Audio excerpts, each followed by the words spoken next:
Hi everybody, my name's Beth Day and I'm with Rise Asset Development, and I have to say I'm very encouraged. I just came from across town from the Mental Health Commission of Canada's conference on reducing employment barriers for people living with mental illness. So this is now 2 conferences on employment that I've been to where people are actually talking about self-employment. So I'm here to represent the intersection of entrepreneurship and mental health.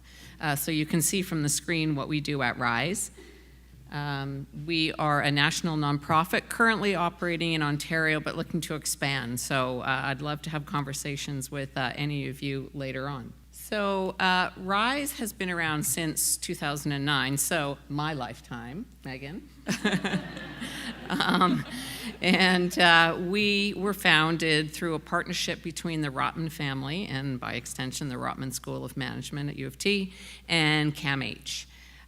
Started off when Mrs. Rotman actually approached her husband and said, there are a lot of people out there in this world who have been involved at CAMH and can't or don't want to hold down a full-time job. What are we going to do about it? And that's really how it started. So the core of what we do, and I know most of you are working in employment, but I think based on the comments from Wendy that it's important for people to know what's going on in the self-employment area too.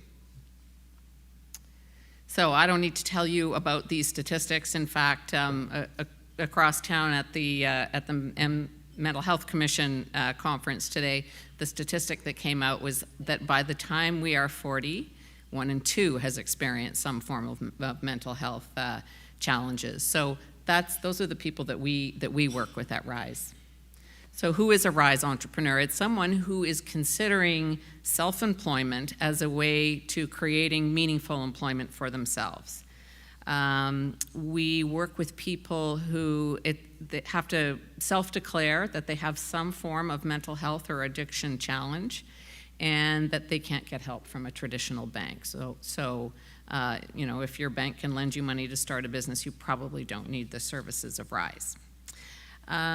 You may be interested to know that the average age of people that we serve is 40, and that the majority are on some form of Ontario Works, ODSP, something like that.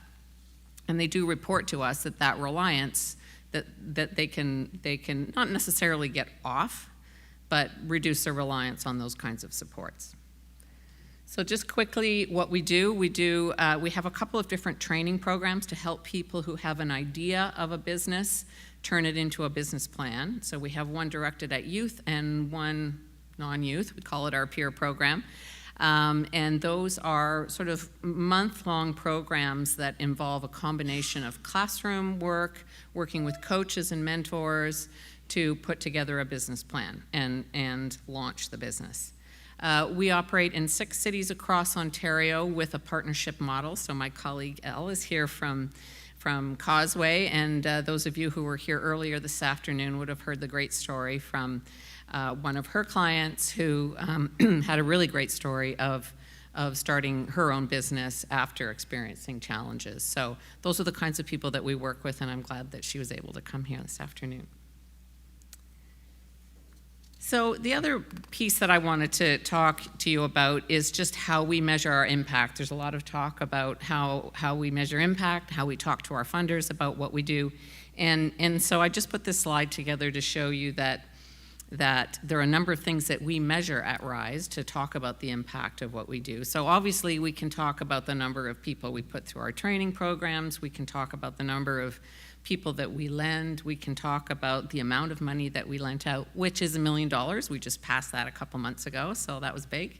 But we also work really hard to think about and measure some of the softer skills, some of the softer impacts, and those would be soft skills like confidence and time management and financial literacy, the things that people learn by working with us. So those are sort of the shorter terms, and we make sure that all of our clients work directly with mentors and have access to networking events. So developing support networks is important. Over the medium term, we measure things like interpersonal skills and job creation.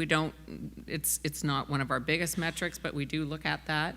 and meaningful employment. And I put employment in there because I'll be honest with you, we spend a lot of time teaching people about entrepreneurship and helping them to start businesses, but they don't all keep running the businesses. Some of them write us after a couple of years while they're still paying their loans back and say, actually I got a job. And that's a good thing too. So there's a lot of benefit to what we do. And over the long term, you know, we're actually doing some work with a couple of different organizations right now to measure some of the longer term impact, like social inclusion and increase in quality of life for people with mental health challenges. So it's a really neat organization.